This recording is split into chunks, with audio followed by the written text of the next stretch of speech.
Hello there, everybody. Welcome back to Star Wars Lads. We've got our review this week for the 14th episode of the Bad Batch Season 3, the penultimate episode of the entire Bad Batch series, Flash Strike. We're going to talk about everything that happened in this week's episode. So if you haven't seen it, make sure you watch the episode, and then you can come back and join us. As I always say every week, the episodes are only 24 minutes. Our show goes about an hour to an hour and a half. So if you want to go watch it right now, you can join us later for the rest of the discussion because we will be doing a live Q&A on top of our review. So we're going to do our review here for the first 15 minutes or so, 10-15 minutes. And then we're going to get into all of your questions about the latest episode, about the future of the Bad Batch, your comments about what you think might happen next week. You can give us our review for this week's episode as well, predictions, discussion, anything related to the Bad Batch or Star Wars. You're welcome to bring it up. You're welcome to bring up other things too, but we're going to focus on those things in this video. So make sure you check out the rest of our content with the Bad Batch because it's only one more week long after this. We are going to have one more predictions video for the finale. And then after that, we will be live again next week at 7 p.m. Pacific time to discuss the finale of the Bad Batch Season 3 and the final episode of the entire series. So let's just get it right out of the way. Let's get our review out of the way. Starting with this episode, Sanak, Flash Strike. It was pretty on the nose, pretty quick, fast-paced episode. A lot of action. Basically, they just get to the planet Wayland, which is also still not said. I'm waiting for them to name drop Wayland, but they get to the planet Wayland. They arrive at the Tantiss base, and that was kind of it. Omega starts to really push her plan for escape. But what were your thoughts on this episode as a whole? Yeah, I mean, I think if you're still worried about the finale, I think it's still on the table that it could still just be a regular length episode. But I think with the introductions of some certain elements here, it's at least begging for a double length episode. And the way this was paced out, you have to assume that okay, like everything that has been introduced, everything that we've been building up to, it's going to be very chaotic. It's going to have multiple storylines, more so than we expected kind of going in. And everybody's going to be doing something unique, which I think is really cool because this episode definitely is one that, again, once again, highlights Echo as a character. It's been a long time coming for him to be this good. In some ways, it's almost like they debuffed the the Bad Batch, even though he's not exactly a defective clone himself, right? A lot of it is from cybernetics, from the Techno Union, and all that. The fact that he's able to like do this on his own, infiltration, scooping out things and making that emotional like plea almost at the end there with Emerie Karr. I mean, he was the person I think is like the mirror that she had to see there. Like she's in some ways just admitting from the start, the minute she like says like you are Echo, right? Like Omega's talked about you. She is admitting once he takes off his helmet like that she's doing all this experimentation. She's subjugating children. She's doing things that the clones themselves to some degree went through, and he especially went through.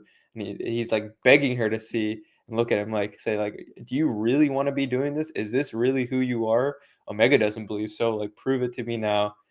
And that obviously opens up that storyline that we've been kind of begging to see like a lot of movement out of that's been a little stalled out. So if this was a way to like spring her into action through using Echo and kind of buffing him up as a character again, and then thematically making a little bit of a character foil, I think that was a great way of handling that. And I think that's what's been driving my entertainment, my enjoyment of the last two episodes, especially. If you're expecting like heavy plot happening in these last two episodes, I understand that. Like that's not going away. I still have some fears about the finale, but the way that they're like being so deliberate about their choices and the introductions of new storylines and everything, it does make me feel confident that this finale is going to be longer than what we expect just a normal episode, because there's no way 20 minutes can handle all this. I also like that, like the title implies, I expected it to be fast. I didn't really expect the Bad Batch to do an entire A-Team-esque landing, but they did, and I think it was pretty cool to see Rampart try to like kind of push some buttons here. It was cool to see more of Wayland and its natural fauna and its creatures, the dangers of being on the planet itself, even before everything going with Imperials. So that was nice as an EU fan. Obviously, Rampart's role here, like kind of like telling Crosshair, like, "Hey, I know who you're like. Like you're like me. Like we only care about ourselves. We're gonna look out for ourselves."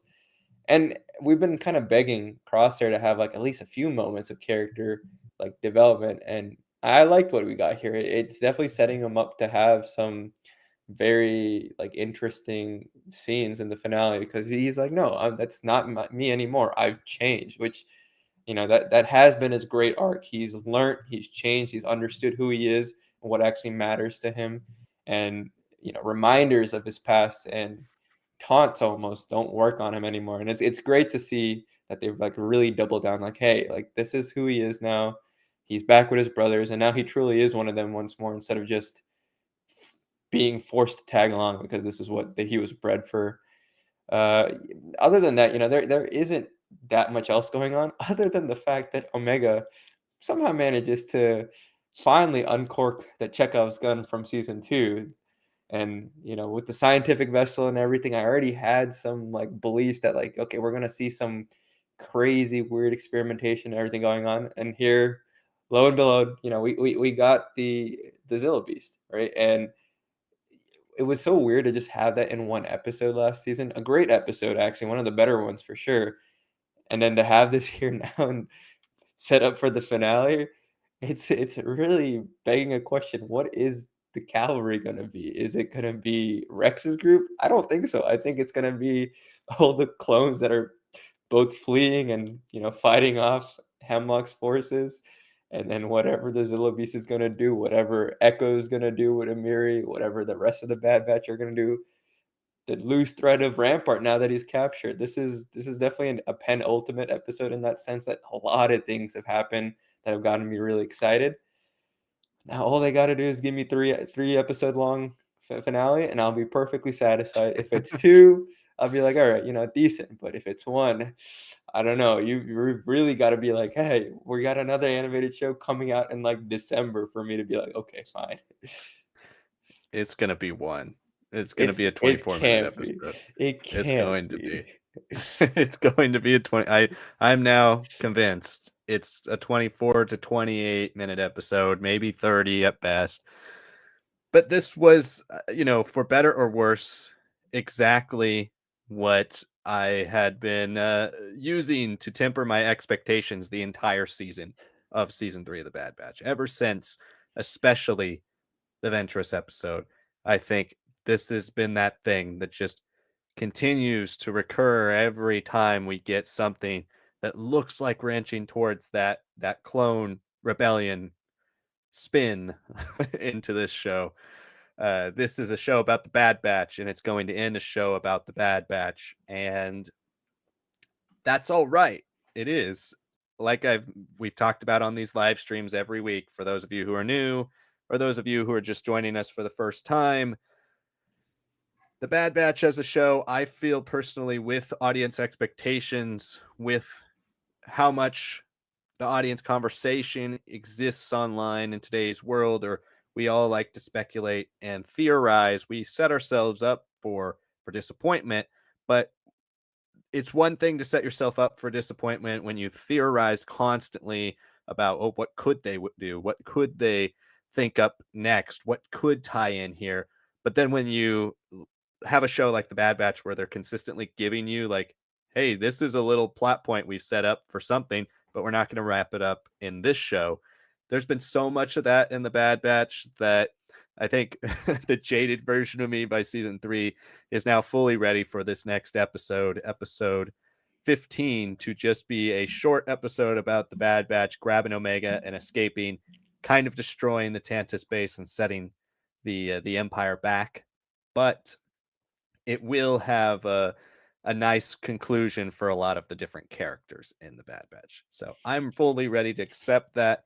But as for this episode, I did enjoy the pace. I thought it was well paced, fast, but not too fast. I felt like everything had purpose and there was a lot of progression here towards ultimately the big finale next week. So I enjoyed all of that. I think the Omega plotline is the one that I've enjoyed the least in these last few episodes because yes, I enjoy seeing Omega be the leader, kind of taking charge, always finding a way out of these problems. But at the same time, it's like we've seen Omega do this so many times.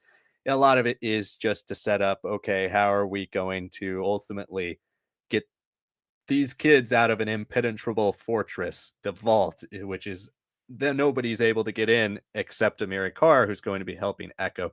So I think that plot line kind of brought down the pace a little bit in the last episode for me. This episode, it was a little more paced out because there was a lot of tension with her and the doctors trying to coming to check her blood. Was she going to be there in time or not? I think we all figured she was going to be, but there was still that tension, and I did enjoy the entire pace of this week's episode. Also, quite funny moments too. I enjoyed Rampart specifically. I thought was very funny in this week's episode. Some great lines like Hunter saying, "Unfortunately, Rampart did survive the plane crash." So there's stuff like that. His screaming constantly when there was a danger. This is a guy who's never experienced the field. He's always been on the bridge of a star destroyer looking down on everyone else. Now he's in the muck and actually having to deal with real problems, real threats, and he doesn't deal with it very well. And that's why he's going to very much so try to rat on the Bad Batch and get whatever out of them he can to secure his safety next week. He definitely is for sure a weasel. So I enjoyed all that. I wanted to see more of the creatures on Wayland. Like it's so built up in the last command, all these creatures, how dangerous it is. And we've seen that sprinkled throughout this season, but I wanted to see a bit more of the dangers as they kind of march along. We kind of left the Bad Batch in an interesting place where they're like, we don't know how close they really are to getting to the base. We assume they're pretty close because the patrols are out there, but like, do they do a lot of walking next episode to the base? I doubt it because we don't have much time. So I would have liked to see a bit more of that walking, like the trials of getting to Mount Tantiss, like we see in the Last Command, but ultimately play out here with the Bad Batch having to keep taking down bigger and bigger threats. That would have been a cool angle they could have done. But I did enjoy this episode. I thought it was strong. I liked it a little more than last week. I'm still excited to get into the finale and see what it is, but I'm certainly cautious and very much so not expecting anything transcendent. I think the last two finales have totally proved that. They've both been good in their own right, and I think season two's was better from an emotional stance than season one's, but neither one of them have galaxy altering consequences. They firmly remain in the Bad Batch storyline. And that's what I'm expecting from this. There's a possibility that we don't even see somebody like Hemlock die, or we don't even see much of the conflict wrapped up. I think one thing that really surprised me in this week's episode as a final tag here before we move to your guys' questions was the Echo when Emerie Karr started questioning him about what's your role in this? Why are you here? And he said to get Omega out. And she's like, oh, well, I'll help you get Omega. And he said, well, we're not just here for Omega. We're here for the other force sensitive kids. And it's like, so is the clone mission off the table? Because before it was like, we got to rescue Omega and all our brothers. Is it just the phrasing that he used in this episode? Probably. But there's a part of me that still feels like almost they just escape with Omega and the kids, and the actual clone stuff might be saved for something else here in the future. I worry about that because I think that would be a huge tease that is a massive disappointment because of how much they've set this whole thing up. So hopefully that doesn't happen. We'll see as we get into next week. There's only one more week to wait here for the future of the Bad Batch season 3 and ultimately the finale of all this. But make sure you're sending in your chats. All of you who are watching right now, make sure you send in chats to the comment section and we will start to answer them on the live stream. The rest of the show will be live Q&A, live discussion. So your chats will fuel that. Make sure you send them in. If you'd like to make sure you get a chat answered, send it in via super chat. We will get to it first. Otherwise, it is first come, first serve. So let's get to the top. Trent says, cheers, guys. Thanks, Trent. My KKIMC. Sorry, I don't know if I butchered that. Hi, Mikey Star Wars lads. MC. Watching the Bad Batch episode 14, 10 out of 10. Well, I'm glad you're enjoying it so much, MC. Scrolling down to CCC. Hi, Star Wars lads. What was your guys' rating of Darth Bane Path of Destruction? That's a good one. I have read the book. Sanak, you have not read the book, correct? I feel like I've only read the first Bane book, so I'm not the person to give a score out right now. I'll say 10. Why not? Just throw out a number there, and then you'll get the real answer from Liam. Yeah, that's a series we definitely need to do for our Legends Book Club. As somebody who I have read the whole trilogy, I have enjoyed all 3 books. I do think Path of Destruction is the best book out of all of them. It's the best in terms of world building, of lore, of pacing. All of that is great. I do have a very much so a soft spot for Rule of Two. I feel like that one gets definitely more criticized than it should as the middle chapter of the trilogy, because Rule of Two does have a lot of really awesome stuff. It is in a lot of ways a little bit of an epilogue to Path of Deceit or Path of Destruction, but the stuff that's in there is pretty awesome, especially when in regards to Bane, and it started to make Xana one of my favorite characters in Star Wars. I don't know if I could quite go 5 out of 5 for Darth Bane Path of Destruction, but it would be really close. It'd be like 4.75. So it is one of my favorite Star Wars books. If we're talking about series and not just individual novels, then I would say the Darth Bane trilogy is easily my 3rd favorite Star Wars book thing ever. My ranking is Darth Plagueis, then Thrawn trilogy, then Darth Bane trilogy. So those are my 3 favorites, and those are pretty much above everything else by a long shot. I think those are kind of the gold standards of Star Wars storytelling, and it's also kind of cool that each one is its own era of Star Wars, right? Like Plagueis is very much so right before the prequels, but firmly entrenched in the prequels. Bane trilogy is the epilogue of the Old Republic, and then you have the Thrawn trilogy, which is encapsulates everything that we see post Return of the Jedi in Star Wars. So definitely some of the best Star Wars books there. And Bane, what would you rate it, CCC? What would you rate Darth Bane Path of Destruction? That'll be a good question. I do want to go back to what you said there at the end of the review. I don't think Echo said he's here for the force sensitive kids. I think he said we're here for all our brothers. And then Emerie mentions you're not here for all the force sensitive children. And then he's like, what children? So I don't think he's aware of it. I need to check that scene out, but I don't I recall. gotta check it too, because Yeah. it really I remember being surprised by the phrasing of it, because he definitely doesn't, in my opinion, from when I remember hearing it, he doesn't indicate that they're there to make a mass breakout, in my opinion. Let's check it here. Because I think that definitely does change how we look at that finale, right? If it's just the children, then I think there is a lot stronger of a chance for that one episode finale. If it is like everything on the base, especially with the clone brothers, kind of breaking out, that definitely makes a bit of a difference.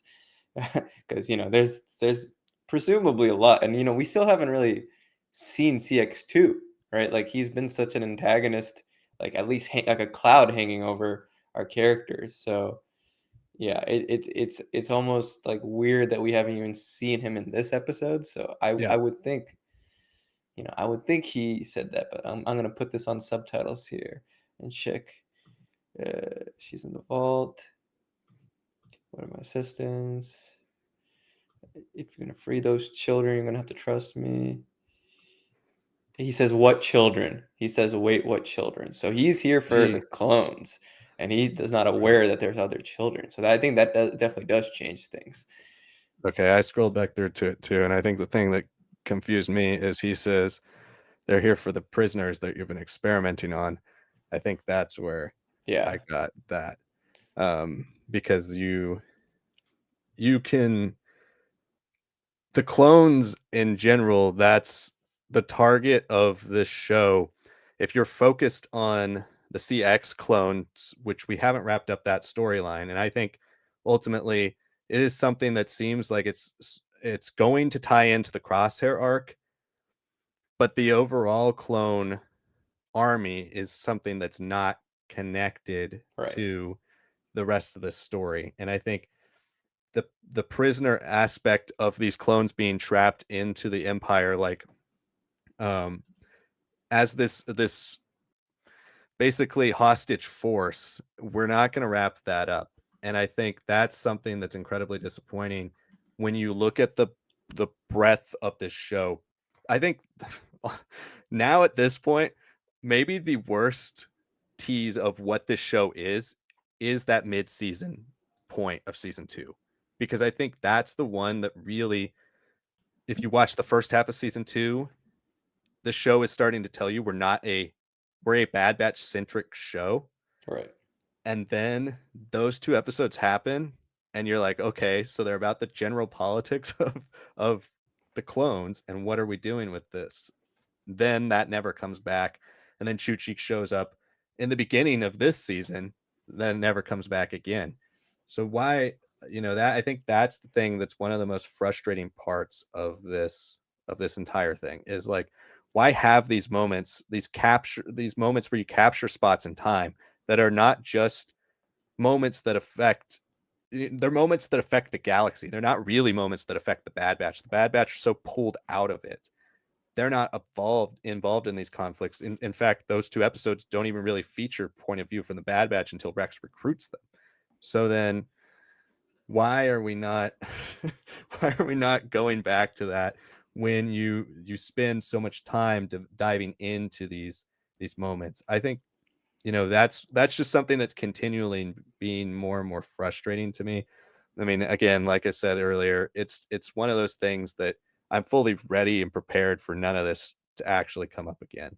But it's just I think we it's have a better chance of disappointing. seeing some continuation of this, especially with Omega's age and the time that we're at this point. It's only like a year or two, right, max, since Revenge of the Sith. So I think there's a lot of flexibility in that sense.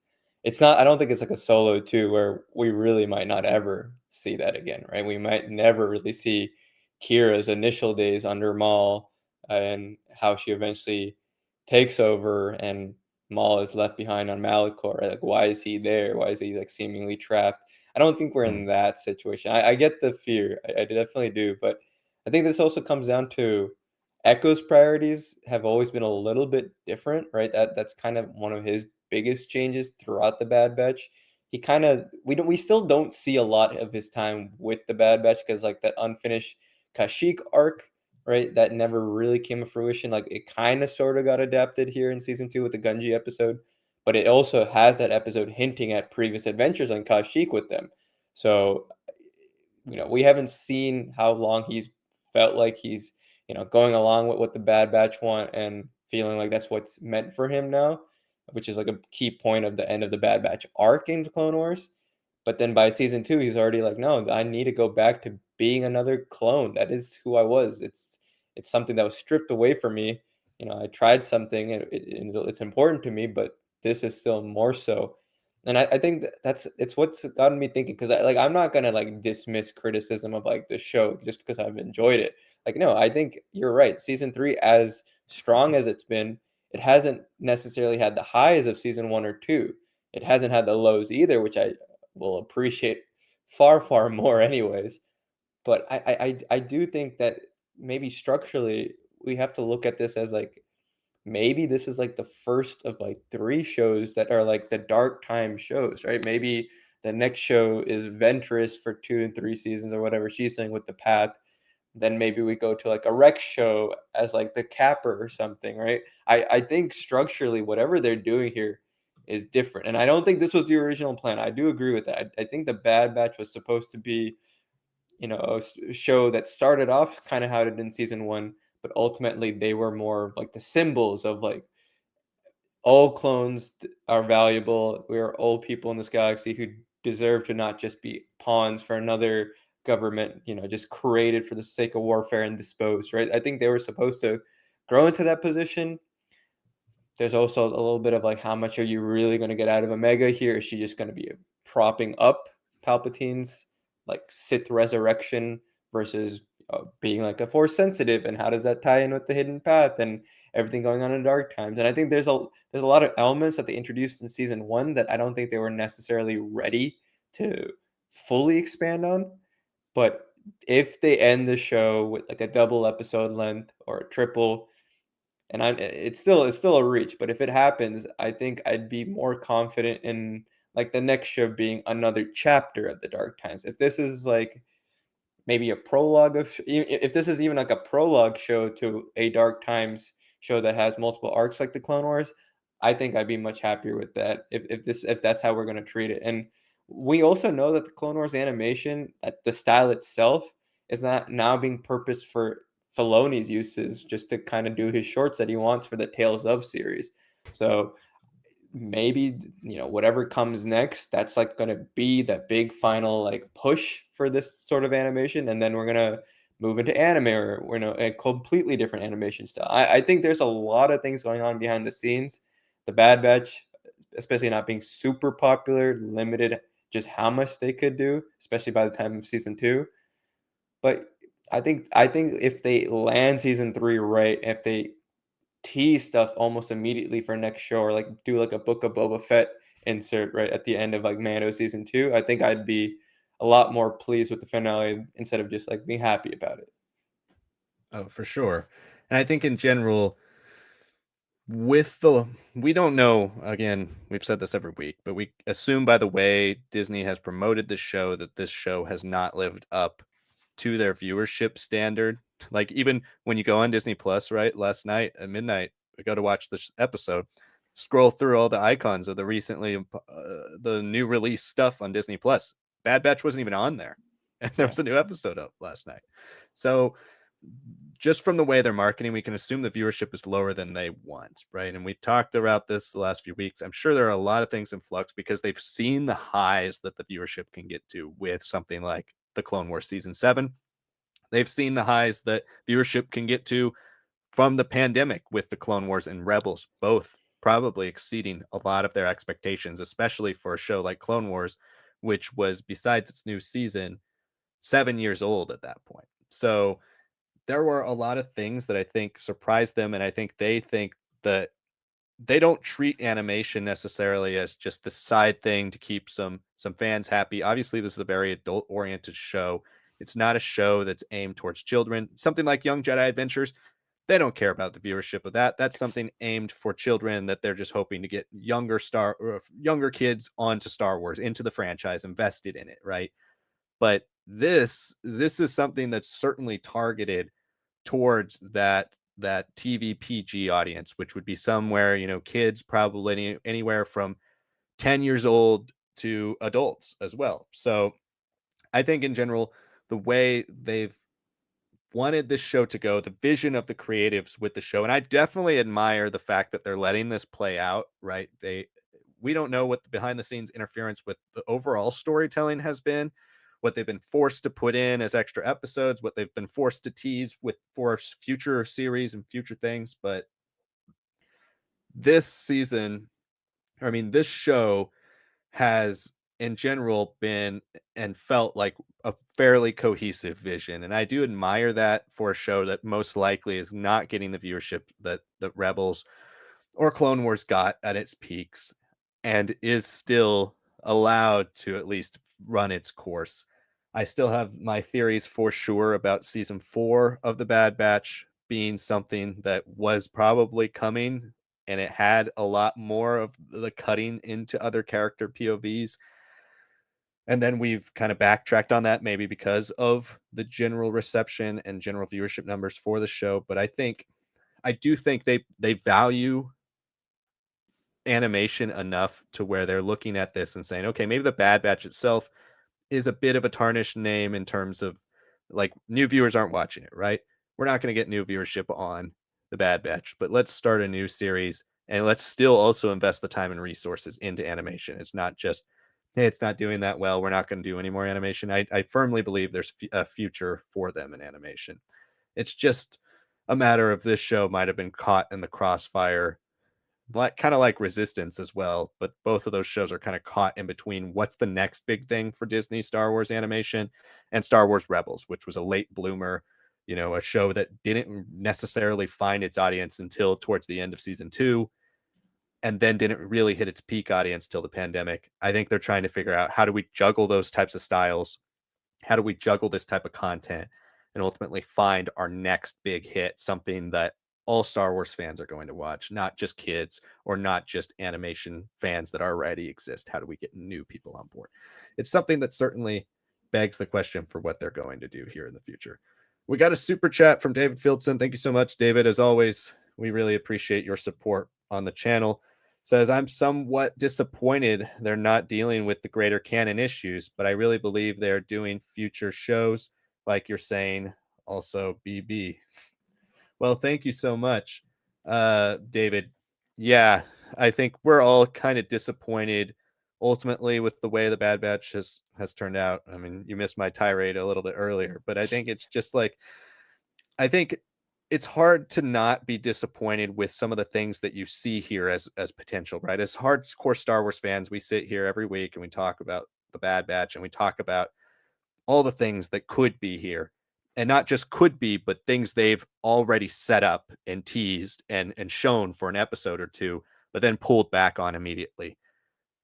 And I think that's ultimately what is the major disappointment with the show. Like I was saying earlier when you probably missed my rant, but you just can't, in my opinion, you can't tease the audience out in today's world with how many things we have to watch, with how many ways people have to spend their time. That's why you get audience vitriol towards things, is because people invest their time into something that they think is going to be one way. And it's not just think in terms of we talk on the internet and theorize. It's you're showing us this is could be something that's in the show, but then you're saying actually no, it's not. It's it's actually still about the Bad Batch doing Bad Batch fun missions, not about the Bad Batch helping start a clone rebellion or starting help finding the keys to Palpatine's cloning, or finding ways we move on from the Republic Senate to the Imperial Senate, or how we find a place for the clones post Clone Wars. There's so many plot points they set up, and we're not going to get any of them answered here in this this finale. But hopefully, there's more shows in the future. Yeah, and you might have missed some of my reasoning and optimism. I know Liam and I have mostly been like very level-headed about this show and in full agreement on like everything, but last couple of weeks it's like we flipped. I've become less of the cynic, right, and more the optimist. And I guess it's because, I'm so fond of Bad Batch season two. And I think this is a show, I think if we watched it, like some people are saying in the chat, if we watched it as a binge, if we rewatched it like in like a one go, I think each season feels like a very solid story. Nothing like Clone Wars season 5 or something, but it's still really good for what we've gotten, especially with like less famous clones at the start of the show kind of being positioned as the leads, right? And especially away from more of their gimmick as like this is just a team in space. Like they've matured and really become more of like a PG TV 14, a PG 13 sort of storytelling vehicle as opposed to just TV PG, have fun, commit Mhm. as many war crimes as you want because you're Anakin Skywalker. It's really not like that. So I'm assuming, yeah, season 3 I think will help. I know some people are saying like, you know, weekly versus binge which would have benefited the show. I think now that we're coming to the end, I think an all at once drop would have definitely helped the show. I think with the way that a lot of shows are coming out these days, we assumed that the Netflix model would be forever, and then everyone Right. else got into the game, and it stopped like feeling like you could even talk about shows like that. Even shows that were all at once on Netflix, like Stranger Things, they were like, no, we have to at least split it up to some degree because we're losing some of the discussion for sure. But at the same time, we just got like a great example recently of the Fallout show, which people with video game adaptations, they don't have a lot of great expectations. And suddenly this comes out. It's a unique story in the universe, and people really liked it. And it came out all in one day, right? So people are still talking about it, and it shows that you can still talk about a show, especially with the word of mouth being spread around. But when it comes to like an animated show on Disney Plus, which let's be honest, has not had like a flagship show since The Mandalorian season 1 and 2. It really hasn't, right? It has not had something that you could just be like, this is what I'm going to bank everything on this platform for. Animation is always going to be secondary here. The shows that have discussion week after week tend to be big live action shows that are really well received, or in some cases, are like easy targets for fandoms to like fight over, right? And we haven't really experienced that with Disney Plus. We've had like, that show is a little bit mid, or like, I guess I'll catch up to that later. But since Mando season 2, I think that's just been how it is. So when I look at the Bad Batch, when I look at the post pandemic, like how everything's kind of decreased viewership wise and numbers wise, yeah, I can see the disappointment that the Bad Batch isn't becoming this massive show that a lot of us wanted to. But if they're able to at least give this a proper ending, and then like maybe do something at the very end, show the logo, and then it's like burns like a stamp on top, like part 1 of the Dark Times, the Bad Batch, right?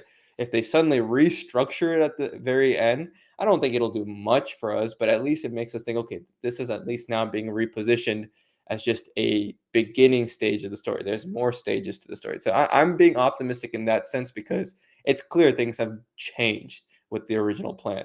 But I think when we finally finish the show, and hopefully I'm still doubling down that we're getting at least a double episode length, because I would hate for the last season of a show to be an episode less than, especially Yeah, season 2 of the Bad Batch, which did not need 16 episodes, right, for the bulk of its story. If we're gonna cut it that's short true. here, I disagree, right? I disagree with that choice being made. You can still give us a proper 16, even if you have to make that finale a double length. I still think that's going to happen. Maybe me and Liam have to like lay down some money on this bet here. Like, it's gonna happen, it's not gonna happen. Who knows? But we've been so like opposite on this that it's surprising for me, especially with the live interactions and seeing how well received the show has been. And then the Mhm. last couple of weeks, everyone's kind of been choosing a side of like the Bad Batch is ending as a disappointment. No, the Bad Batch is the start of something now, or it is very strange to see how the discourse around the show has come about. But if Right. you really think about it, the discourse is only coming from a very small part of the fandom. A lot of the Star Wars fandom is going to watch this show when it's done, or when something bigger is connected to it. It's a bridge show. It's becoming like Resistance is, but not as childish or just chopped together as that felt. This at least will be like, this is a worthwhile show to watch, but it's not going to be a priority for anybody. Right. And you know, before about 3 weeks ago, I think before the last double episode, I think it was about 3 weeks ago, didn't even think twice about this episode 15 being at least 45 minutes. But now, it's just being having that realistic thought process of like, what would a studio do who has a show ending that's 3 seasons long? It's almost Rise of Skywalker-esque in terms of the marketing, right? If we hadn't watched this season, you would think they would have completely not believed in it at all, right? There's the marketing for it has been so minimum, it's so bare bones. There's been no real attempt to push it into the grander audience. And so now at this point, if you have a big finale, a double episode finale, you would think that that little TV spot that they put out a couple of weeks ago would have been a trailer, and you would Yeah. have thought that that trailer would have said and two-part finale or hour long finale. They haven't done anything to promote it, and so I just kind of in my head believing what they're telling me. I'm believing and not setting myself up for disappointment when we open it up and it's the shortest episode of the Bad Batch ever. It's like If it's 12 minutes. 15 minutes, we riot. It doesn't matter. We'll be like, send it back. We don't want it. Like, do it over again, right? No, but like, and it's totally fair to say that. But at the same time, we also have people who are getting the early reviewer access, and they're like, we got everything but the finale. So maybe there's some implication that it's gonna be special, it's gonna be big. We don't know, Yeah, right? It's been so weird, right? And I think that's what's right. causing a lot of the tension and a lot of like, this is like so good or this is becoming horrible. It's not. It's a very solid story. We just don't know how the story's gonna end. Right. And so to get back to your guys' chat and questions, because you guys were talking about this a bit earlier in the chat room before we got on this tangent, and it goes along with the same thing where Mrs. Mandarin says, so disappointed and dissatisfied because it felt like a 10-minute episode. Love the Bad Batch series, but the episodes are way too short, and the fact we're this close to the end is unacceptable. Then Trent responded with 7 seasons of the Clone Wars, 4 seasons of Rebels, and 2 seasons of the Bad Batch all have the same length. Wait for the finale to complain about before you complain about episode length. And then, so just to piggyback off of that, the only reason we're complaining about episode length for the finale is because they cut 1 episode short. Season 2, 1 and 2 were both 16 episodes. Even season 1, you could say, is like 18 episodes because the first episode is over an hour long. So it's almost 4 extra episodes. So it's like 20 episodes almost of season 1. So just the fact that your big finale season, your final send off to these characters, or your send off to the story that we've invested 4 years into, three years into. Wait, yeah, don't say 4. That's Clone Wars there. Yeah, I was thinking 2020 because it was still pandemic, but it's Right. 2021. We've invested 3 years into the show, and ultimately it's going to end with a small kind of whimpers episode with 1 cut. What could have 1 extra episode done for the show? Maybe you could have answered a few more of the questions you've set up. Maybe you could have had Ventress or somebody come back so it doesn't feel like just a little cameo for no reason. You could have done some other things to try to buff out this season.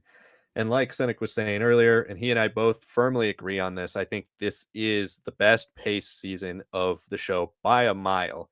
It is the most linear, it's the most consistent in terms of every single episode. We feel like we're building towards something. There's been only a handful that haven't. Versus season 1 and 2 are all over the place. They're episodic. Then you get a couple 2-episode arcs. Then you go more episodic again. Things don't really go together. Season 1's better at it than season 2. But ultimately, the stuff in season 1 and 2 you remember a bit more because it does hit harder. It's like season 2 of Rebels, in my opinion, where season 2 of Rebels has some of the best moments in the whole show, but a lot of it are single episode arcs. It's very episodic. Season 2 is when they jumped from 14 episodes to 22. So it's the same thing with the Bad Batch, and to go back to that point about binging, you will binge the show and you will really like it. I almost everyone I know who is binging this show right now might have started late with season 3 or is just getting into the Bad Batch for the first time. This has exceeded all their expectations. I completely agree. The season 1 completely exceeded my expectations. I thought, why care about a show about characters who we only know in 4 episodes of the Clone Wars, Yeah. and weren't that great in those episodes. They were good, they were fun, but if I could have picked anybody from the Clone Wars to have a show about, it wouldn't have been the Bad Batch. It would have been the Martez sisters.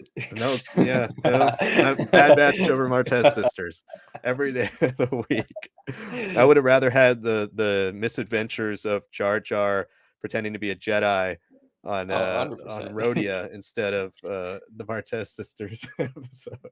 But anyway, those are the only reason we're complaining about episode length. We're not complaining about the length of the individual episodes. We're complaining about the finale, episode 15.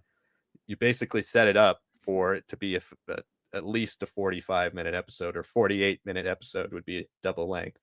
But then now, if it turns out to only be 24, 26 minutes, it is a big disappointment. And the other thing we were referencing earlier too, with it being the shortest, is the fact that every week with the Mandalorian, we're like, oh, it's gonna be the longest one, and then it was the shortest episode was the finale of season 3. Yeah. So anyway, to kind of wrap up that conversation, we respect your opinion as well, Mrs. Mandarin. Like, you're entitled to that. You're entitled to feel that this episode needs longer or this show needs longer episodes. And I would agree in this season because there feels like there's so much story that hasn't been fulfilled. But I don't necessarily think the longer episodes fix the problems of the show. Another season might fix the problems of the show, or going back to season 1 and 2 and cutting out things that didn't necessarily need to be part of the main driving force of the show. I think that's where I would agree with you, and that's what feels frustrating. We've talked about Ventress a million times, but Ventress is in this season to sell the show. It's for the trailer. That's what it feels like. And so when she doesn't come back, or if she doesn't come back in the finale, she's just here to sell the trailer. And so that's what I think they've done a lot with this show outside of season 1, where season 1 was very much so hiding a lot of the big reveals.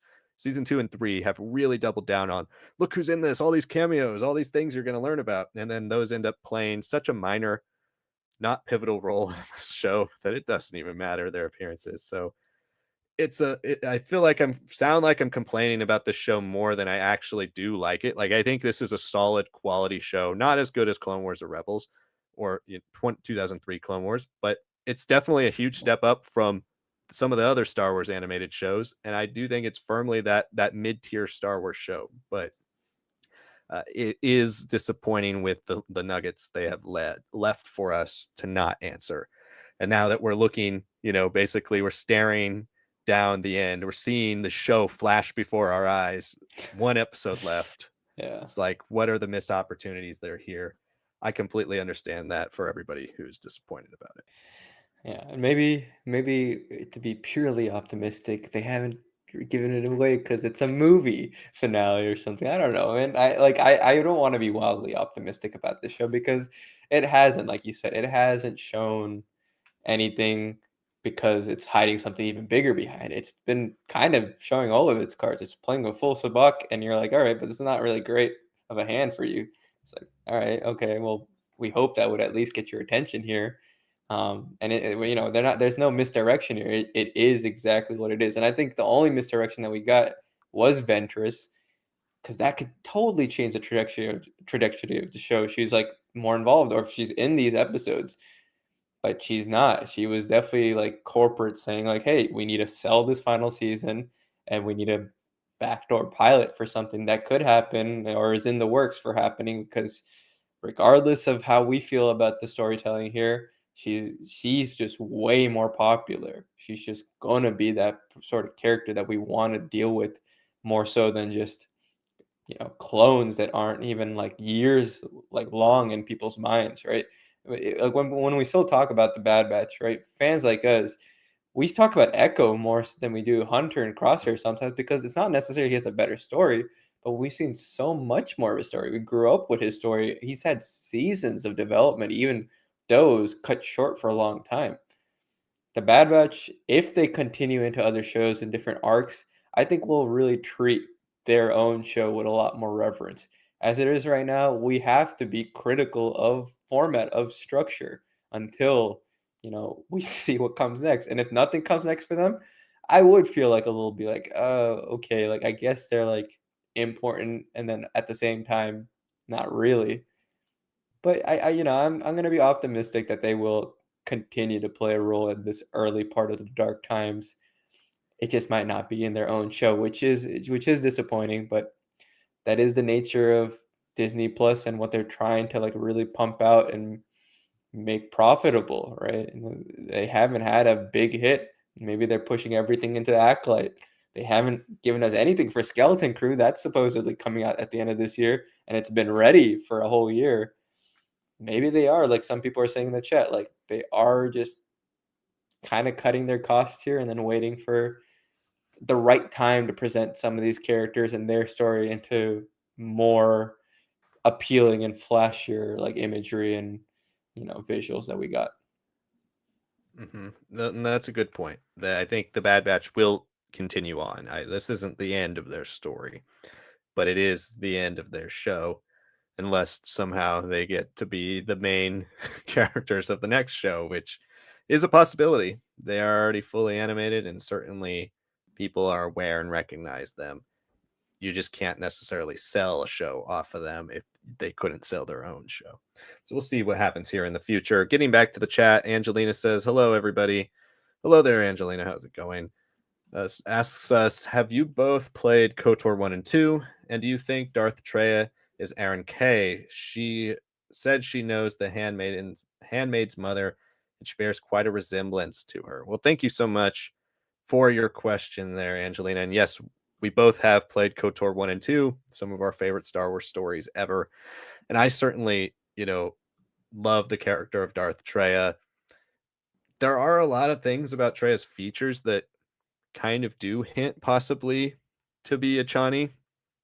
I think that is something that very much so could be on the table. I wish we got more about Treya because Treya was, I guess you could argue maybe it's good we didn't get more Treya because of some people's have the appreciation of the way they handled Mitra Surik and Revan post Yeah. KOTOR. So maybe not getting more of Treya's backstory and more of Malik and Nihilus, or I mean, yeah, and Scion. Maybe that might have been a good thing.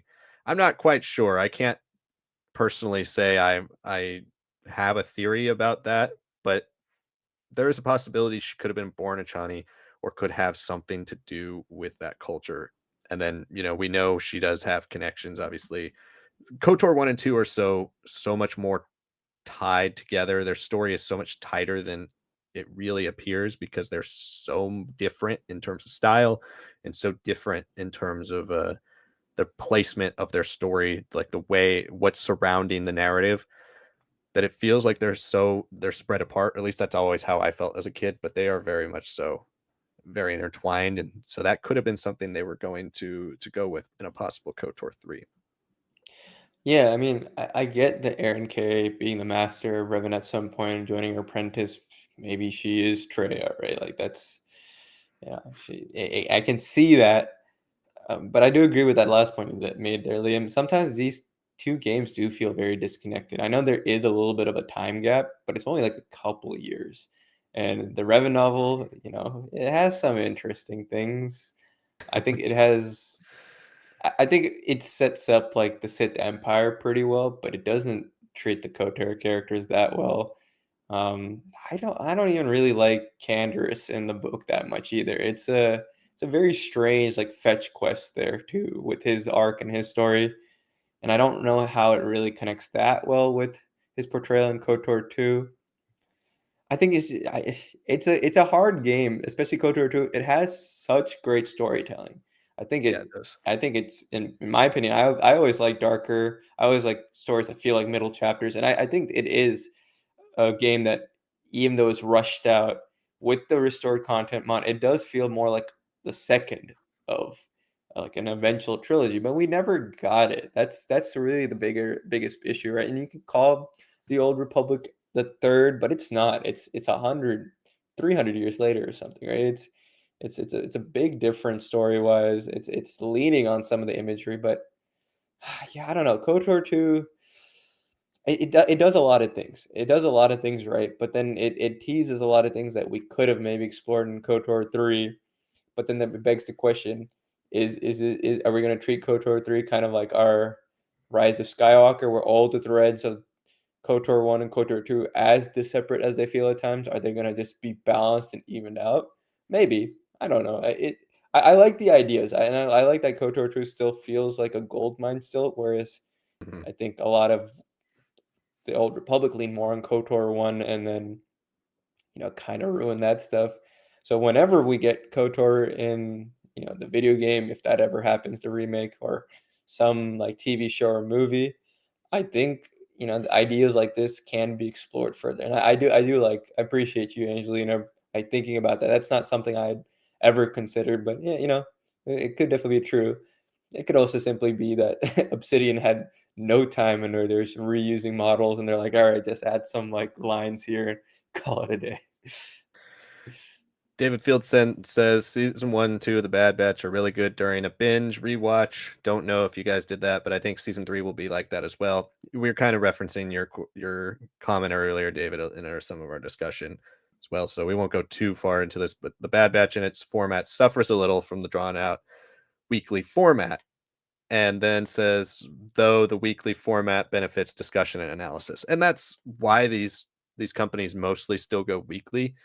It'll be interesting to see if some of them start to go a bit more with the Netflix model. I think Netflix, if they hadn't gotten their users so used to that, they would prefer to have the weekly format because it does keep people talking. It does keep subscribers subscribed for long periods of time. The only way, though, that that works, right? The only way it works is if you make a show that is talk about a bull. Like if it's discussion, if it has discussion that's worthy of being talked about on the internet, that's what makes that weekly format worth it. Otherwise, I do think the binge format does boost shows that might have gotten slept on. It does boost that right away. Like how many random shows have we seen on Netflix, not even just during the pandemic, but over the course of its entire life? How many shows that seem like something that would never get watched have exploded for a month because people can binge the whole thing, and if they're intrigued by the first episode, watch the next one immediately. They don't have to plan on watching it the next week. I do think that's the massive benefit of having shows out there for binge right away.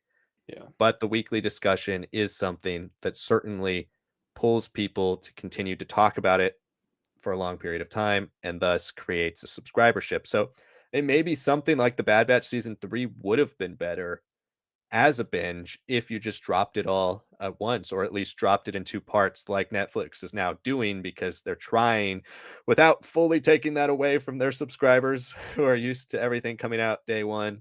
They're trying to start to drag on that release window by having part one and part twos of their big series. But they so I personally do think for their biggest series, if Netflix was being fully honest, they would say we wish we could go back to just releasing an episode A every week. week, Yeah. because that's the format that certainly gets our subscribers to stay subscribed. But they can't necessarily do that without alienating some people who are only on Netflix for that type of reason. So I understand their business model, but yeah, it might be something that Disney Plus wants to consider. Most of the stuff they've dropped as single day releases have been shorter form animation, Star Wars, like Visions or the Yes, Tales this is of good. Yeah. series, where the episodes are 10 to 15 minutes long. Yeah, and I think, not to make a pun, but dropping the Bad Batch in batches, right? Like, Mhm. it can work, right? But this is a very serialized season. You look at Bad Batch season 2, you can drop like a couple episodes, 2 or 3 at a time, and they have done that. They have done that in every season, but you can't necessarily write a lot of good stories for like randomly cut up, chopped up release schedules. That's where weekly works in the sense that like there's that continuous linear understanding of like, okay, either this arc end is ending here now, or like there's another step to it, or we're gradually building out the overall story, right? Everyone understands that. But if you drop like 3 episodes at once and then four and then two, because you want to like keep the story as intact as possible, you kind of lose it too. And I know it's not a great example, but Invincible season 2, I think Mhm. that that second season is very good, but to have released the first 4 episodes weekly and then taken like 2 months, 3 months off for the sake of saying we're not ready yet, the animation is not ready yet. I understand that. Don't overwork people, but I think a lot of people would have been talking way more about how great season 2 is, how much it improved a lot on the flaws of season 1, which there aren't that many, but how much has improved in its characterization and its storytelling if it had all just been put together in as one drop, or if it had come together week after week after week, or all at once. This way of dropping things in batches, it doesn't work all the time. I know another great show, The Handmaid's Tale, started doing a lot of batch drops. And I know a lot of people when it was coming out regularly, they were like, "Oh, I really liked how the format was originally, but this batch drop, this could be like a good way to like watch it and like come back in a month and all that." But they found that it's hard to watch it. You have to Yeah. be a big show to really make batches work. And I think where like Stranger Things season 4 worked is because they gave you 7 episodes. That's basically the season there. And then they had 2 more episodes because they do it on their even seasons.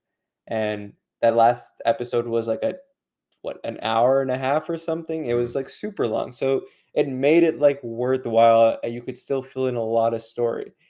But it's hard to do that. It has to be a show that's worthwhile of a watch and has that much outcry and fan reception towards.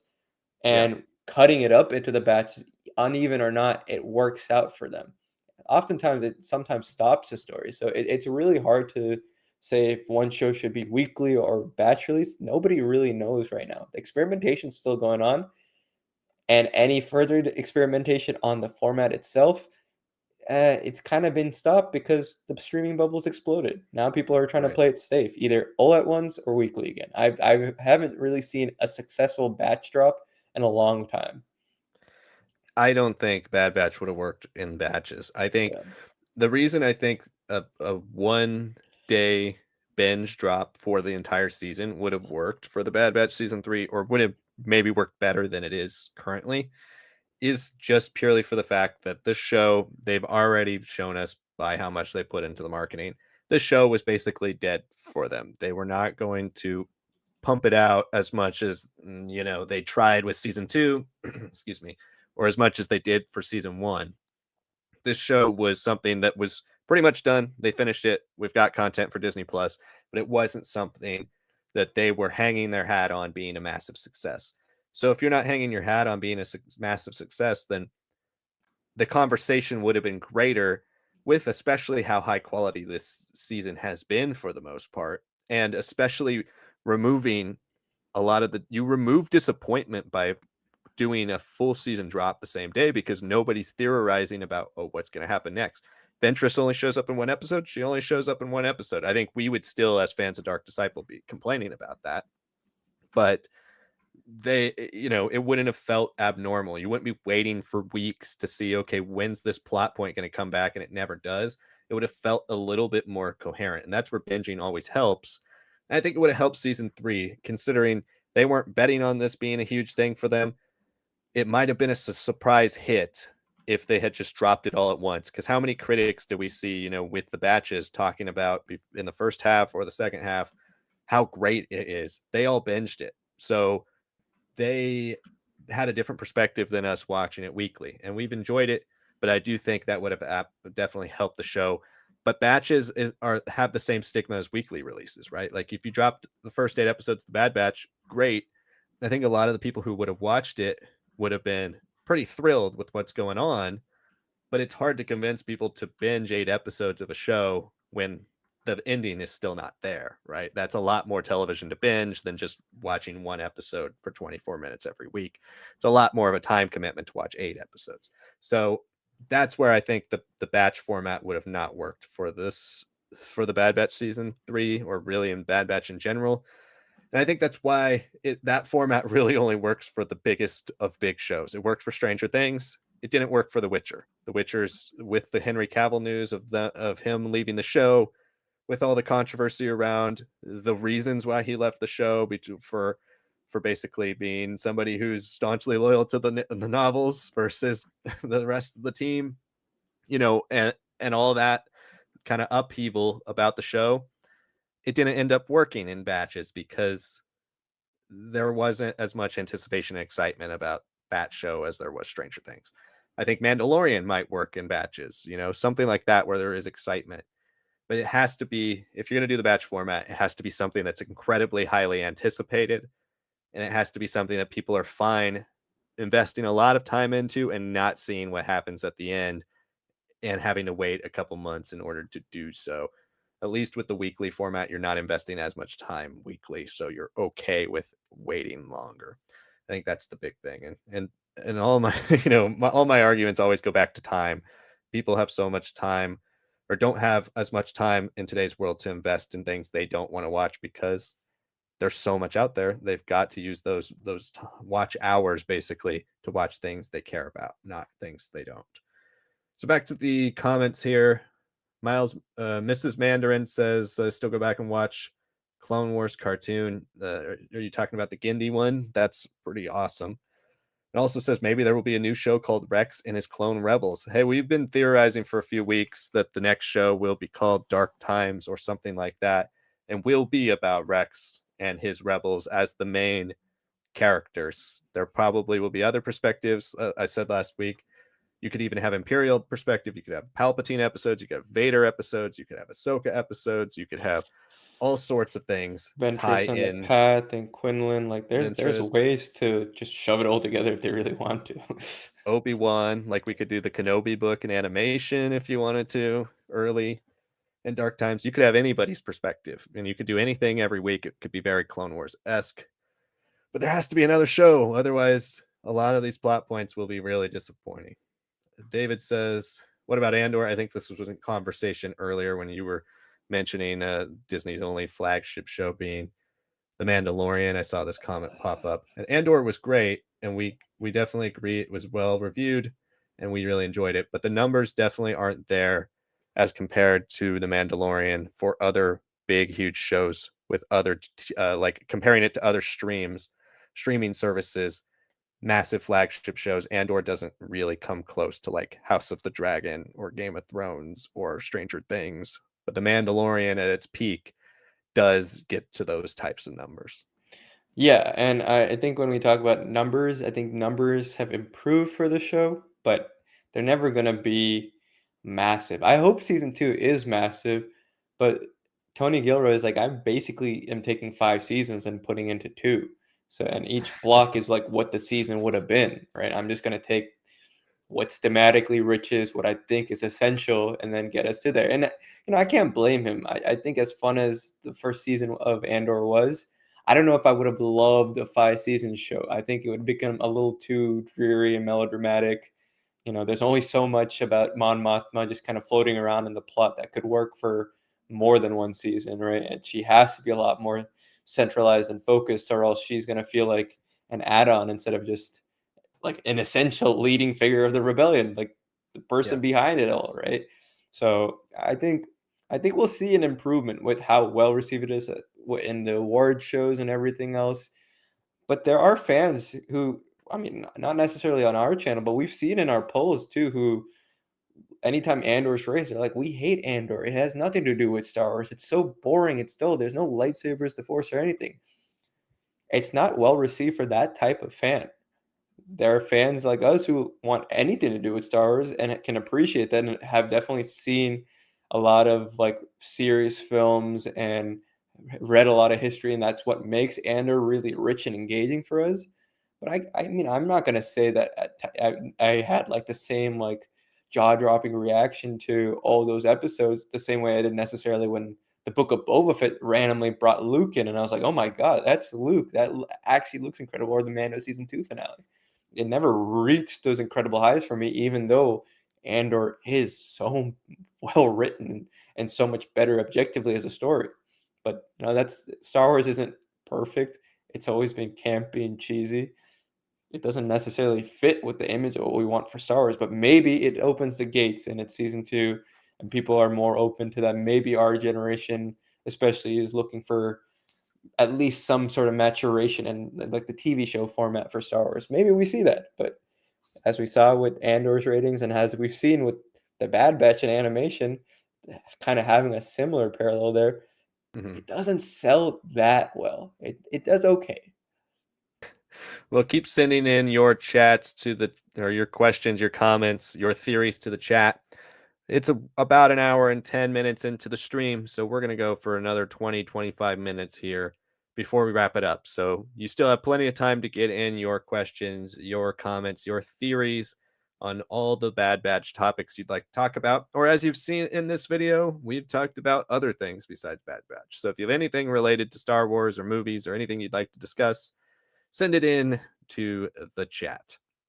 But yeah, kind of piggybacking off of that, Star Wars, The Mandalorian's a really unique piece of Star Wars because it's something that frankly shouldn't be as big as it is. There are very few things in season 1 that are all-time iconic in terms of visuals they pulled from the original trilogy or the prequels, right? Grogu definitely helped, the cute factor, all that. But the storytelling, the visuals, a lot of it is a little bit closer to things that hardcore Star Wars fans know. It's not necessarily as audience friendly in terms of its base narrative, right? the episodes are. If you just are looking for fun Star Wars adventures, anyone can watch it. You don't need to know a lot of lore, and I think that's where it did succeed. But I think a lot of what made The Mandalorian successful is purely just this is our first live action Star Wars show, and it's the first thing on Disney Plus. People are going to check it out to see what's up, and it was real. It was a lot better than I think a lot of people were expecting. But I think for the future of Star Wars, for them to really try to catch those Stranger Things, Game of Thrones levels, right? It is a lot of what you're saying. You need the film type of Star Wars feel. And it's not just with visuals, it's not just with storytelling. It needs to be something that captures that magic and captured every aspect of that magic. You need Jedi, you need Sith, you need dark side, you need light, you need some type of warring faction, space battles. There needs to be a little bit of everything. And that's what you look at with Game of Thrones, right? If we want to use that as an example, when it was at its peak, that's a fantasy show that doesn't necessarily appeal to that wide of an audience. And that's why it took a couple seasons for it to really catch on to the large majority of people out there. But what Game of Thrones does is it creates compelling characters with exciting action sequences. And book fans are upset, don't love it, but it pulls back on the lore a little bit in favor of creating narrative that everybody can follow. And I think Star Wars can certainly do that in TV, not necessarily what we want. I love having something like Ahsoka that's fully built on the backs of animated characters and book characters. But that is certainly not going to be your flagship show. If you're going to have a flagship show, you need either one to center it around characters everybody knows and loves, or two, you need to create a brand new, fresh idea, Old Republic, that is something that invests people in a new side of the mythology, but has all those callbacks to things we do love. Like Old Republic would be perfect because you can have lightsabers and you can have Jedi and you can have Sith and you can have blasters and you have dog fights. You can have it all in a big epic Star Wars show, something that heightens Star Wars and elevates it. That's something we haven't yet done with the Disney Plus shows. Most of them have tried to bring in what we are familiar with Star Wars, bring in what we know and love in a way that directly connects it to things that people have already seen. Now, let's go for something truly original that has that feel, but doesn't necessarily make viewers who haven't watched all the other stuff feel like they have to, and also feel like they're investing their time into a new side of Star Wars. I think that's really where they need to go. And I think it's what they're trying to do. They just have to iron out exactly how to do it because it's something you can't just blindly swing at, right? You're going to get one shot at it. And right now, people are kind of unsure what to make of Disney Plus Star Wars. Certainly something that's new and fresh, like Andor, but the next level of Andor, diving into the mythological side of Star Wars, that's going to be something that you absolutely have to nail day one. So going back to the comments, we have a super chat from Mrs. Mandarin. Thank you so much, Mrs. Mandarin.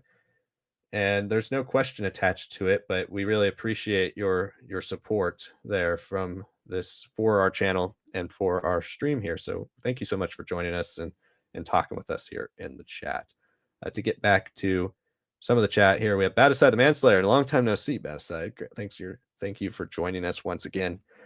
Says, hey guys, good to see you. Question: if the finale is 20 minutes and let's say kind of anticlimactic, do you think they will announce a new show continuation the same day?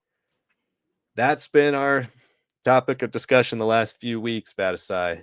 It's up in the air because there's certainly a possibility with the way Boba Fett was announced post Mandalorian season 2.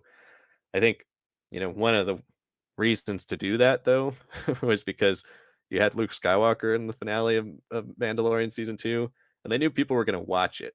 So they didn't necessarily need to have this be like its own full trailer that they dropped online. Will they do the Boba Fett style for Bad Batch? Probably not. It would certainly get people to watch the finale if they announced some big new thing, but probably not. if they announce something, I imagine it will be either same day online or the next day or within the next week following the show. Yeah, I mean, I'm still optimistic that the finale, like I said, will be double length and it'll land well for the Bad Batch's story and tease the future of the Clone Rebellion, Hidden Path, and whatever else is happening here in these early dark times. But the Book of Boba Fett trailer works because you've already seen him in the show and Yeah. he's done great work, and not just his own episode, but he comes back and helps out. Even though he's not like doing the big assault, he's still having a cool moment with the Slave One and, drawing their fire and then jumping away. Like, he is still involved in the finale's plan. The only equivalent of that the Bad Batch could do is if Asajj Ventress is called up by Rex and they're like, let's go. We used to be on opposite sides of the war, but we're Yeah. gonna make this happen. And then at the end, you see Ventress like walk towards like Quinlan Voss at like in the epilogue, and then you're like see like a logo for the next show pop on. I think that's the closest thing you can get, and that's the way I'm saying it. It feels unrealistic, so I don't see that. I think it would be interesting if they, and especially if people who watched through the credits of this last episode, it's not the Bad Batch score that we're used to. We get the Clone Wars score. So I am still hoping that this is going to be a big finale because I don't think it's I don't want to think it's just like a lack of marketing, lack of attention, lack of giving it to reviewers because they're like, well, we don't care, like we want to artificially hype it up. I hope there is really something really engaging and really unexpected about the finale, and maybe it is promotion at that point for the next show. But it's going to be hard to repeat what Book of Boba Fett did because there isn't a Luke Skywalker, there isn't a Boba Fett in this show. The closest thing to that is Rex, right? that's about it, and he's Yeah. great. But let's be honest, until Ahsoka, nobody knew who he was if you didn't watch the Clone Wars. And even then, the people who watched the Ahsoka are like, okay, I guess that's like a cool looking clone, and then that's about it. There still could be an end credit scene. Like there could be something at the end that teases a future show. Like because Book of Yeah, Boba Fett was basically an end credit scene. So there could be something that teases it. I just don't know if like I feel like if they tease something or if they say dark time show coming soon, the next day you get like an actual trailer for it because there's not going to be that many people who go and rewatch the episode just because of that. I think it would boost viewership, but I don't know if it would, completely get a lot of people who were off the Bad Batch to all of a sudden start watching the Bad Batch again or just completely start it from scratch. So here's to hoping. And I agree with you. I am hoping that next week is pretty exciting because of just the fact they haven't shown anyone. Seems like they're trying to hide the spoilers, whatever. But I'm still I'm still losing hope. I'm trying to maintain that hope, but I've lost it. Let's go back to where were we? Mrs. Minute Mandarin is again. I keep wanting to say Miss Minutes. Um, especially because your icon's orange. yeah, The whole point of 16 episodes was that so that we could keep the membership, not cancel, so they get paid. Usually people cancel, restart for the next show. They could have had 10 episodes and made the episodes longer time length.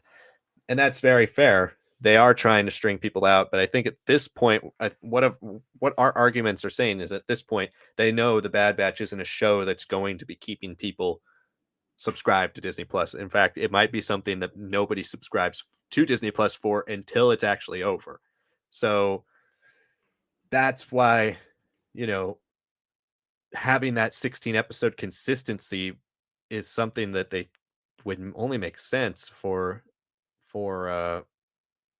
the people who are watching it, for the fans who are watching it, and to cut it down for 15. I mean, I know you agree with us, Mrs. Mandarin, because you've been agreeing with us that you've been saying that the episodes should be longer, but it is just frankly frustrating. Like I don't have a problem with the lengths. I just think that why cut it down by 24 minutes in the last season? It doesn't make any sense. So yeah. hopefully Hopefully I'm wrong.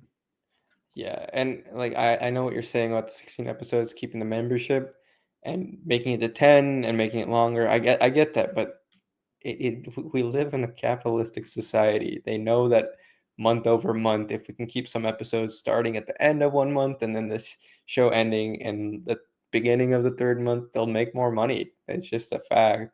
The Mandalorian. I mean, let's not forget about the man. Look at the Book of Boba Fett. They managed to push that in at the very end of the year so that people could be like, "Oh man, I have to like get back on Disney Plus just for that first episode, right?" Especially with such an iconic character. Um, it is a money game, and if we're talking the money game, making longer episodes as much as we'd like it, and you could say arguably like you're saving costs by pushing two episodes together. That's not necessarily the case. Animation is really hard to render. Sometimes longer episodes end up being more taxing. If we know everything has mostly become digital animation, but they still use hand drawn animation as their basis. And that's expensive. Sometimes working out stories that are 30 minutes long is a little bit harder than working at stories that have been traditionally 20 minutes long throughout cartoon history, right? Just because streaming can do it doesn't necessarily mean the people behind it can do it. Like there is also that factor of like they just have never been raised to tell storytelling like that. It's a hard thing to do. Absolutely. And those are all good points. Hopefully, but I wouldn't mind if the next show did go that route. I mean, the Yeah. show I'm pitching wouldn't, because it would be Clone Wars-esque. You'd have 2 to 3 episode arcs, so they could be the same. You would just have shorter form storytelling and tighter storytelling. But if the next show wasn't what I'm pitching, if it is just only about Rex, right?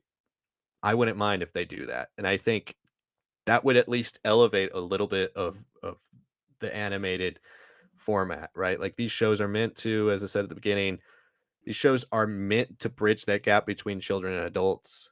These aren't like Star Wars Rebels, where initially it looks like it was mostly made for children. It's not like Young Jedi Adventures, which is purely made for children, or Resistance. This is something that certainly has heavy subject matter. It has an animation style that's been TV PG forever. Now you're you've elevated the storytelling, but you haven't captured that adult audience back for the Bad Batch. What better way than to be like, look, this is a longer form story that actually has content here that you can get invested in. It's not just something that seems like a superfluous drop every week, something extra that you can watch if you want to. Like there's content here. I do like that idea of making it shorter and changing the length to 30 minutes, because really the live action shows lengths should be the lengths of the animated shows with these 30-35 minute episodes, and we should really be getting 45 or 50-minute live action episode lengths. But I don't mind staying with 24. I just think I would like to see shorter seasons, though. If even if the episodes don't get longer, I would like to see shorter seasons that cut out that fluff. It is to keep people subscribed, but I don't think these animated shows are really getting that many people to subscribe who weren't already subscribed. They're just, I understand it for the live action, but I don't necessarily understand it for the animation. So we're at an hour and 23 minutes. So we'll keep going for another 5 minutes or so here. So if you'd like to get in one last question, send it in and we will try to get to it as soon as possible. All right. So running down these last few, David Fieldsen says it doesn't make sense not to have a big finale, though. There is one. If there is one, Bad Batch is Lucas's last executed idea.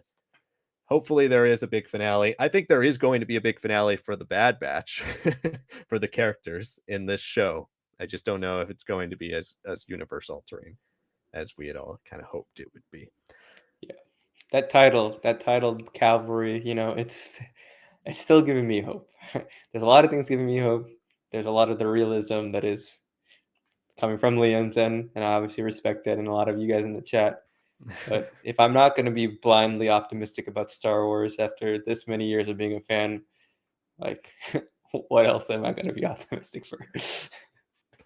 Yeah, it's two different approaches, guys. Hopefully you guys are in one of these camps. I think for for me, especially over the years, with how disappointed often I have been by the ends of these shows. I'm just really trying to not be disappointed by the end of this one. Double J's Comics says Bad Batch tends to forget plot points and lines quite often. It is a problem, honestly. It is a problem. Don't get us wrong, Double J's Comics. It is very much so something that I've been frustrated with the show overall. Colton Smith says, I was disappointed in what we got in this episode. Felt like nothing developed heading into the finale except seeing the Zillow Beast. Unrelated, that have been reading Darth Bane Path of Destruction recently. So many people reading Darth Bane.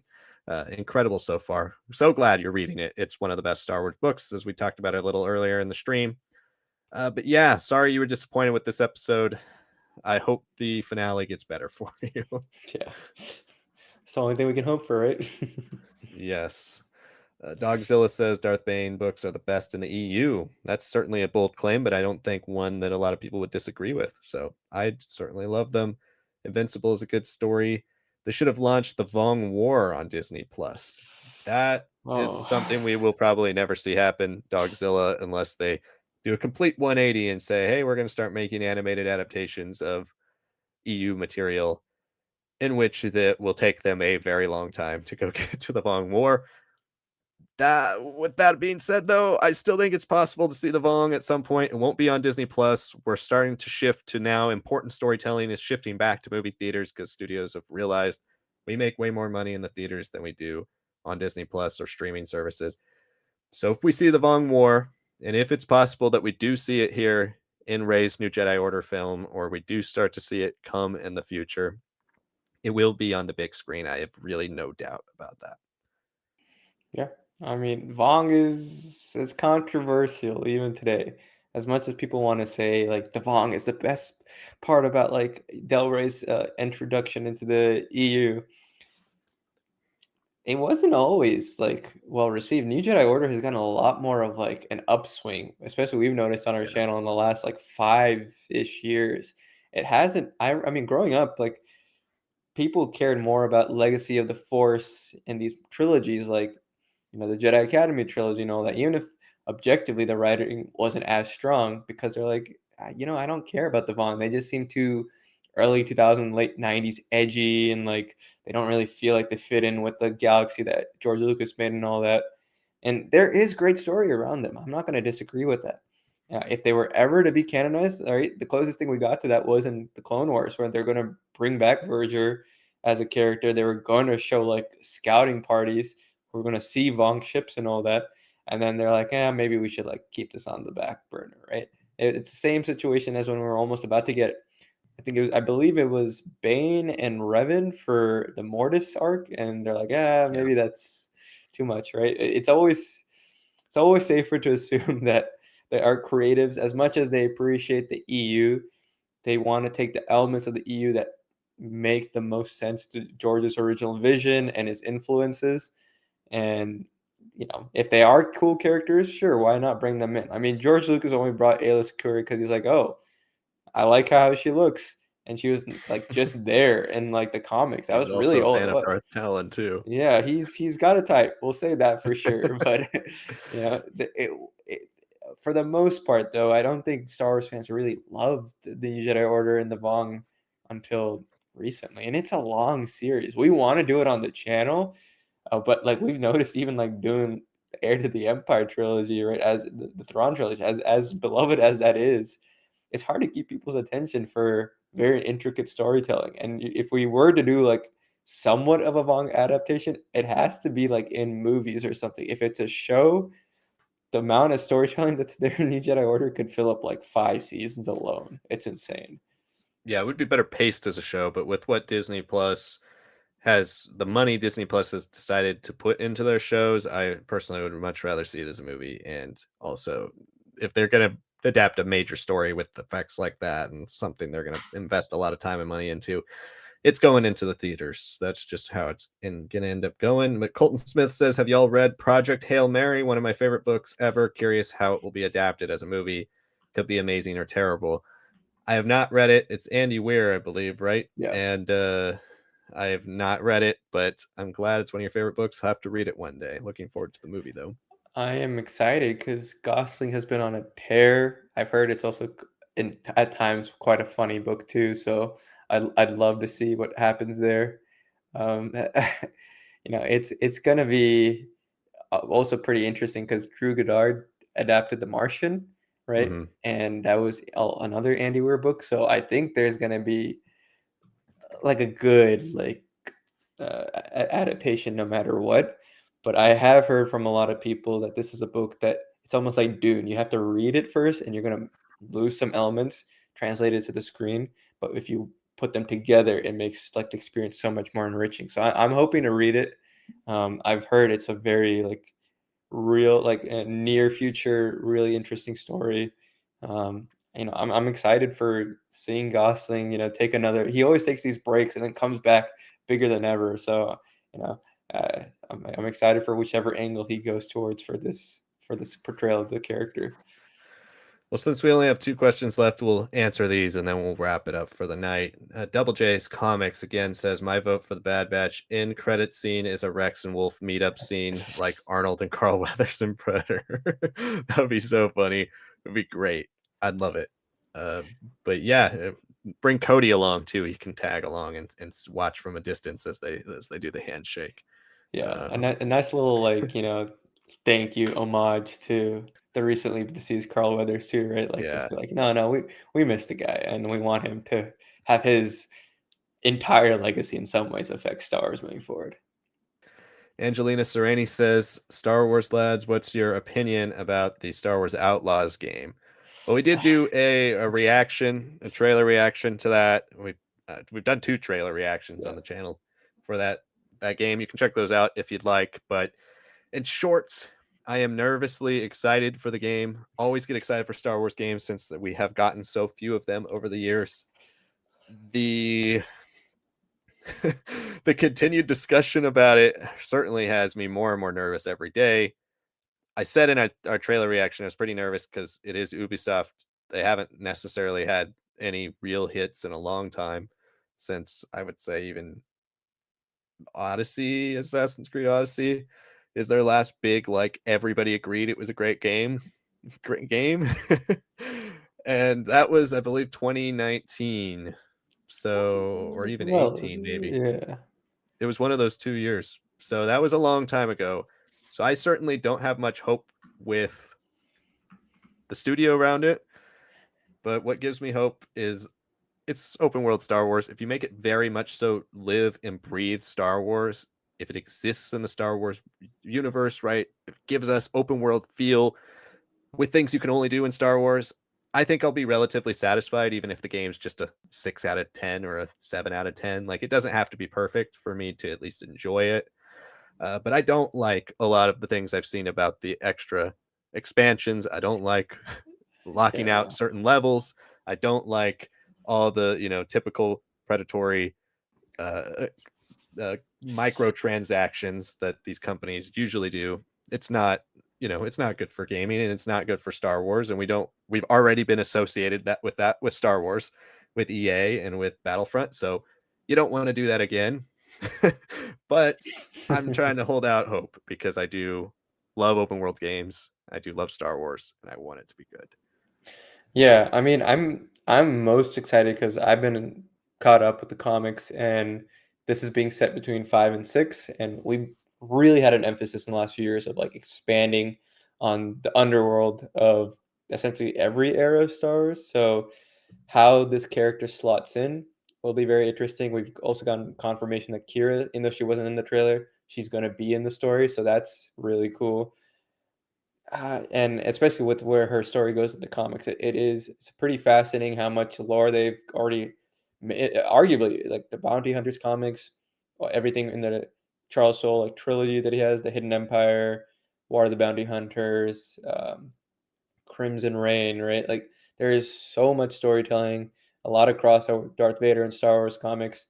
It's going to be very interesting to see the ground up perspective because we've seen all these big players really be involved in it, and I'd like to see this be a great like entry point for characters like Dr. Aphra. I'd love her to show up. I'd love to see just how much Kay Vess can be a way to connect to some of the more like lower tier characters that are still quite beloved in their mediums. um it does sound a little basic plot wise. It's just like, oh, you've stolen from the wrong person, and now you've got to survive and make it out there. And I agree. I'm not a fan of like the Golden Ultimate Edition, but I may be tempted to buy the Gold Edition if the game isn't buggy and messed up from the start, just because I want to Yeah. be completionist. They know what they're doing there. Um, I don't like the discourse around the KVS like motion capture. I don't think they've done the mocap really well, and whatever they have done in some of the scenes doesn't seem like they've done a lot of mocap compared to what we saw last year in this trailer. This most recent trailer just feels like just some regular CGI, and people are like, oh, like you made her ugly and all this and that. But that's not the point.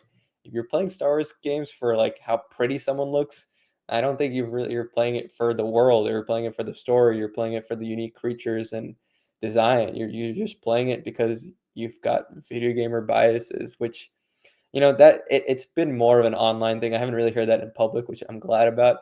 But it's kind of sad that a lot of its biggest attention hasn't come from its trailer, but more from like some of the toxic discourse recently. Some of it is definitely obviously with the microtransactions, everything well earned. Like they're not helping themselves there. But I think the only thing we can do is hope that we get another trailer that really soothes our nerves, that tells us that hey, we're gonna be ready for like a very enriching story, and we get to see a little bit more of the gameplay. Because I wasn't ultimately too impressed by the gameplay, but I thought it was pretty solid. So I'm still very hopeful that being a smuggler, being a bounty hunter, having this cool commando droid be your companion results in like some very cool stuff. And we got from ground to space flight, something that was promised in the original Battlefront 3 being in here. There are elements that are getting me super excited, right? As a canon junkie, as a technical level, everything. But there are things that worry me about this game, which I think in some ways is perfectly encapsulating what an Ubisoft game is these days. Yeah, I expect this fully to be like a 7 out of 10. Like, I Yeah. don't think this is going to be a great game. I think it's going to have lots of things that look exciting for the future, and it's going to make a lot of money, and they will make a second one. But yeah, I don't expect it to be that great. Certainly will get me on board if they canonize Kyle Katarn, and then even if it's just, for a couple scenes. I mean, that Yeah. would, it would suck if he's only in it for a few scenes or he's not really Kyle Katarn in this. But if they did canonize Kyle Katarn and we had the future possibility of having Kyle Katarn video games once again, that would be, I mean, I would enjoy Outlaws just for that. But yeah, it looks okay. It will probably be just okay. But here's hoping. I am tired. I think the what I get sick and tired of, and what a lot of gamers nowadays are tired of, is the fact that we're hearing about DLC before the game's out. Like, DLC, announce that after the game comes out. Make us feel like, okay, we enjoyed the experience playing this game. It was a full game. We got everything we wanted. Even if you did do exactly what you're doing with Outlaws, and you're withholding missions or things just to charge people extra for it later. Even if you did that, don't tell us. Don't be so upfront and be like, yeah, look, here's DLC. You could just promise an expansion pack that we don't know what we're getting. If you keep it vague, it's more likely that it's interesting in the future versus being like, hey, here's all those missions with Jabba you're supposed to be doing. Those aren't in the game. We're charging you for them later. Or you could buy the gold pack. It's, if you I mean, do that, it hopefully it's turns just people off. one mission with Jabba, right? If you cut out all of Jabba after putting him in the trailer too, that would really piss off everybody. Yeah. Yeah, I've heard that he's in the game. You just none of the missions you do with him are in the game. Hopefully. So we'll see. But anyway, that's it for Outlaws, and that's it for our stream. Thank you so much for watching. Thanks so much for tuning in with us across the entire Bad Batch season 3. We will be back for one more final Bad Batch stream next week before we get back to our regular streaming process. So after the Bad Batch, stick around with Star Wars Lads, because we will have all types of streams after that, talking about news and the latest things in the world of Star Wars post the Bad Batch. And then when Acolyte comes out, we'll be covering that. So we're not going away by any means, but next week will be our last Bad Batch live stream. We'll have predictions out this coming week. So make sure you check out our final predictions for the finale of the Bad Batch. And thanks so much for joining us again, for sending in your questions, your super chats, your comments, your theories. We love talking Star Wars with all of you. And even if certain things do feel disappointing to some of us, it doesn't negate the fact that this is always a great time to discuss Star Wars and appreciate and enjoy the franchise that we all love. So thank you so much